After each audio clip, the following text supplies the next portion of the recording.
speech, but I can't just yell fire in this auditorium. I can be prosecuted for that because we've got a larger community interest in preventing mayhem.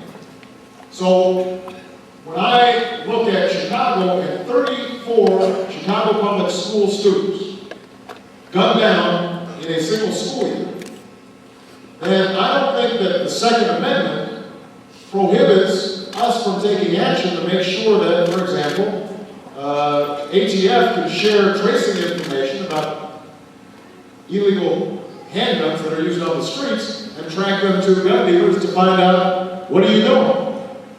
And are you just selling them to anybody and filling up vans full of handguns that end up on the streets that are killing kids? The point being that there is a tradition of gun ownership in this country that can be respected, that is not mutually exclusive with making sure that we are shutting down gun trafficking that is killing kids on our streets. And part of the problem, the argument I have with the NRA is not that, is not whether or not people have a right to bear arms. The problem is that they believe any constraint or regulation whatsoever is somehow is something that they have to beat back. And I don't think that's how most lawful firearms owners think. I think most of them think, if I'm doing what's right, if I'm keeping my gun locked down and at home, I'm using it for hunting, and I understand the safety, and I've been trained, then my rights are not going to be encroached if we make sure that you don't have children or criminals or others purchasing handguns and causing death and destruction on the streets of urban communities all across the country. Okay?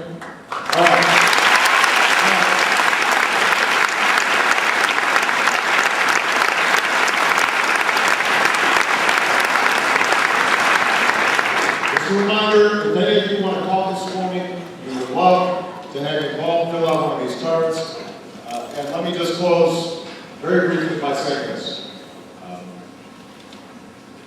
All of you have a voice that can make a difference, and you got to exercise it.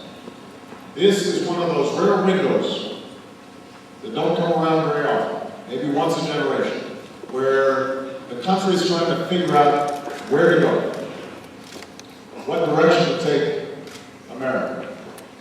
You can help shape it, and it's your generation in particular that's going to help shape it, because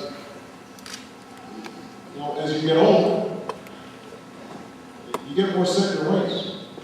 You come to just assume that the world as it is the world as it must be. And at your age, you're still in a position to reimagine what might be.